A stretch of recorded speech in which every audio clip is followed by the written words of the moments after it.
Transgender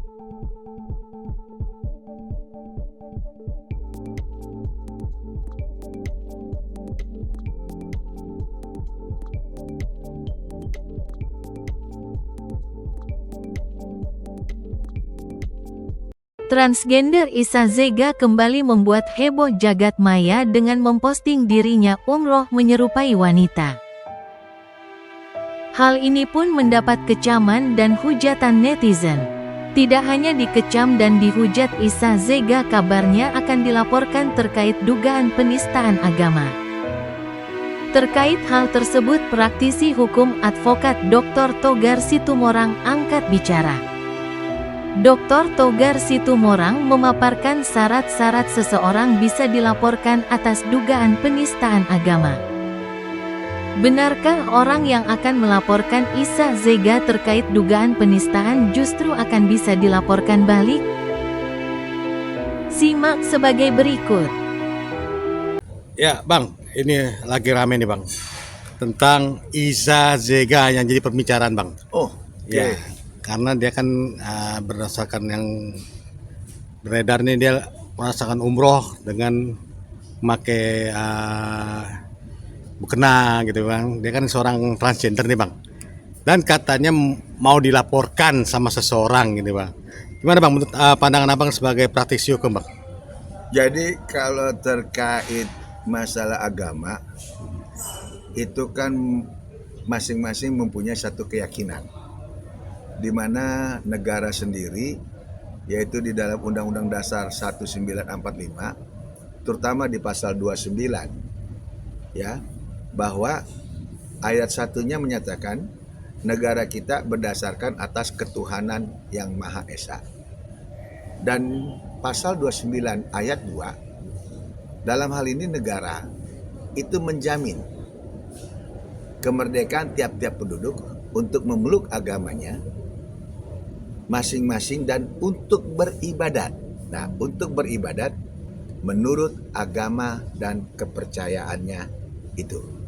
Nah, itu dari Undang-Undang Dasar 45 terkait agama. Negara sudah menjamin, baik di pasal 29 ayat 1, bahwa kita sepakat negara kita adalah negara ketuhanan. Dan yang kedua, pasal 29 ayat 2-nya, negara menjamin tiap-tiap warganya untuk memeluk agama dan melakukan ibadah sesuai kepercayaan dan keyakinannya itu. Nah, terkait dengan isu apa yang lagi viral nih, transgender, gimana Bang?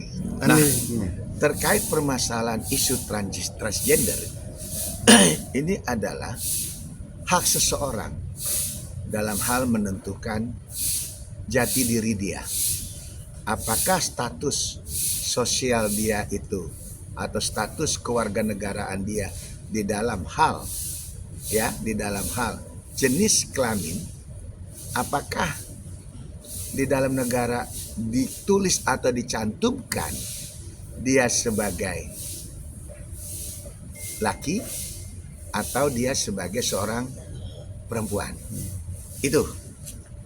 Nah, kalau sudah ada pengakuan di negara berupa KTP, ya, sesuai aturan hukum tertib administrasi untuk menentukan baik agama daripada orang tersebut, kedua jenis kelaminnya, ketiga yaitu tanggal lahir dan seterusnya, dan memakai KTP format KTP negara kita, ya berarti orang itu sah sesuai apa yang tercantum di dalam tata tertib administrasi berupa KTP kependudukan. Nah, konteks sekarang permasalahan itu konteksnya di mana poinnya? Apakah transgender salah? Itu dulu. Selama aturan hukumnya melekat, tidak ada yang patut dipersalahkan. Asalkan sesuai ada aturan tadi. Kalau dia tadi laki berubah menjadi seorang perempuan dan sudah memohon di depan persidangan atau di depan hakim, dan hakim menyetujui sehingga ada perubahan statusnya dalam hal jenis kelamin, dia menjadi laki atau perempuan, itu sah. Berarti di dalam catatan administrasi sesuai yang tercantum di KTP tersebut. Itu jadi tergantung daripada ada enggak penetapan dia, baik penggantian nama, penggantian jenis kelamin, atau kepercayaannya melalui pengadilan.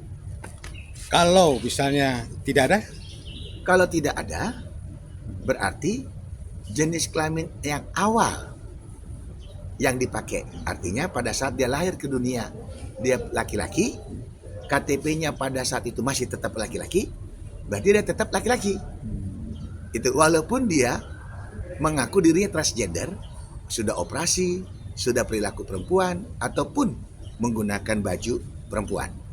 Bang, ini kan kemarin juga ada yang melaporkan nih Bang, Nah, di Polres katanya masih konsisten dengan pasalnya 156 kalau nggak salah. ya. Kira-kira bisa nggak sih Bang dilaporkan atau gimana nih Bang? Nah, kalau masalah seseorang ingin melaporkan orang lain, kan begitu? Ya, betul. Ya, seseorang ingin melaporkan orang lain terkait penistaan agama. Pertanyaannya adalah, orang yang ingin melaporkan terkait orang lain itu adanya penistaan, dia mempunyai legal standing enggak? Dia mempunyai kausalitas enggak? Dia melaporkan orang itu apakah ada korban? Apakah ada kerugian? Apakah ada baik itu kerugian materi dan imateri? Sehingga orang ini merasa kenyamanannya, hak-hak pribadinya atau privilege-nya merasa terganggu sehingga melaporkan orang tersebut. Dalam hal ini orang tersebut yang tadi kita sebut transgender. Jadi mesti harus ada apa kerugian Dasarnya, Oh, dasar. dasarnya hubungan hukumnya. Saya ingin melaporkan orang lain terkait perilaku dia karena transgender, kan begitu? Ada juga Ya, ada dugaan transgender misalnya. Nah, saya harus dulu punya kerugian kepada perilaku orang yang transgender tersebut. Kalau nggak ada berarti nggak bisa Bang. Kalau nggak ada, nggak bisa. Karena kalau masalah penghinaan agama, negara sudah menentukan organisasi mana atau organ-organ mana di dalam tatanan masyarakat, terutama wadah agama. Kalau Islam kan Majelis Ulama Indonesia. Ini yang punya hak. Ya, Majelis Ulama Indonesia. Kalau ada perilaku-perilaku penyimpangan sehingga ada dugaan penistaan agama, jadi organisasi yang resmi di negara kita ini yang berhak melaporkan, atau pihak kepolisian dalam hal ini itu dengan menggunakan laporan model A, bukan orang dengan orang. Karena orang dengan orang harus ada kausalitas, harus ada hubungan hukum, yaitu kerugian apa yang dimaksud sehingga orang itu nggak nyaman, privilege-nya terganggu melaporkan orang ini, gitu loh. Ada seseorang yang mau melaporkan gimana nih Bang? Nah, tadi kan seperti saya bilang, kalau ada orang pribadi ingin melaporkan yang si transgender tadi, ada potensial orang itu bisa dilaporkan balik sama si orang yang dituduh melakukan penistaan agama. Atas dasar apa Bang? Atas dasar pencemaran nama baik, karena sudah di blow up, sudah terekspos di media. Bang, berarti pihak Arab Saudi itu nggak salah Bang dengan memasukkan. Nah, terkait ini permasalahan sebenarnya yang mana kita masalahkan? Siapa?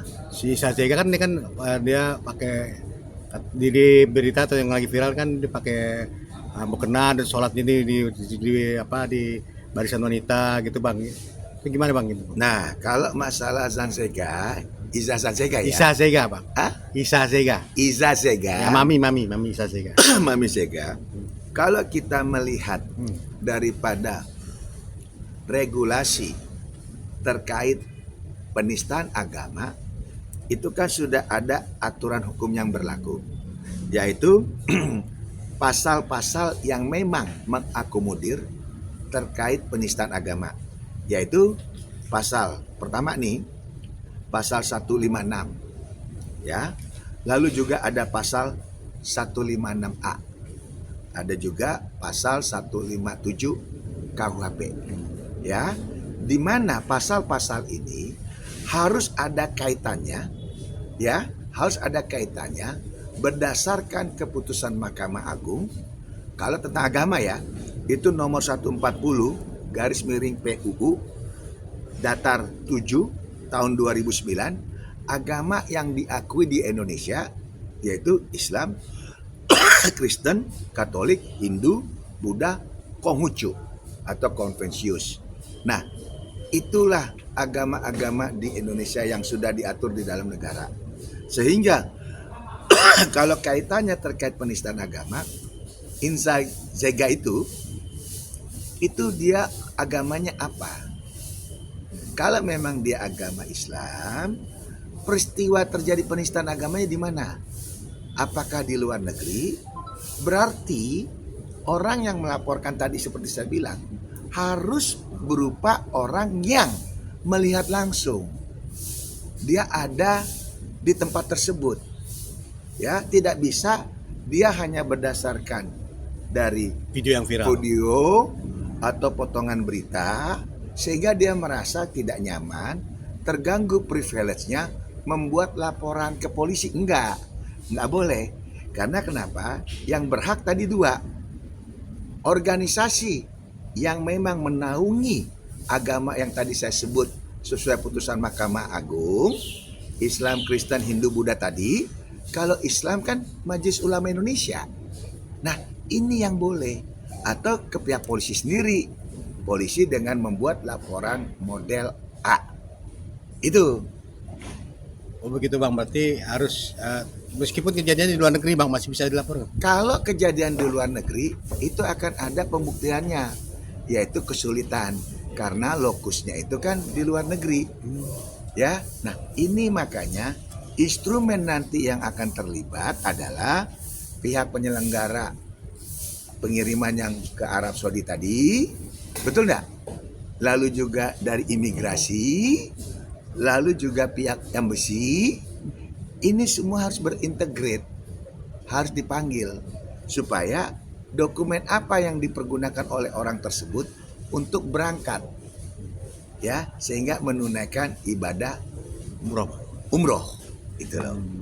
Jadi bisa ditegaskan Isa Zega tidak bisa dengan serta-merta langsung dilaporkan gitu Bang. Tidak bisa. Dia tidak bisa serta-merta dilaporkan kecuali organisasi yang sah menurut negara kita, yaitu tadi Majelis Ulama Indonesia atau polisi sendiri dengan mengeluarkan laporan model A. Ini supaya nggak ada kesimpang siuran, tidak ada yang namanya perdebatan untuk menimbulkan suatu kebencian. Karena masing-masing punya privilege, punya hak asasi manusia yang melekat. Kalau merasa tersinggung agamanya dilecehkan, kan itu, maka pergunakanlah instrumen yang namanya organisasi agama, yaitu tadi Majelis Ulama Indonesia. Kalau Kristen, Dewan Gereja. Nah itu. Bang, terakhir nih Bang, mungkin ada pesan atau imbauan ke Isa Zega? Dia bilang harus minta maaf, Isa Zeganya seperti apa nih Bang? Harus gimana Bang? Kalau kata minta maaf itu kan harus tadi seperti saya bilang harus ada kausalitas hubungannya. Nah, sekarang kembali ke si Inzai Zega sendiri, dia harus berani mengklarifikasi diri dia siapa. Apakah dia betul transgender perubahan tadi sudah ada, sudah resmi dan diperoleh dari pengadilan, dan penggunaan di KTP, apakah penggunaan KTP itu sesuai jenis kelamin pada saat dia melakukan sesuatu. Nah, itu yang akan bisa nanti dilihat ke depannya. Saya advokat Dr. Togas Tumorang. Tegakkan keadilan. Officium nobile. Salam profesi.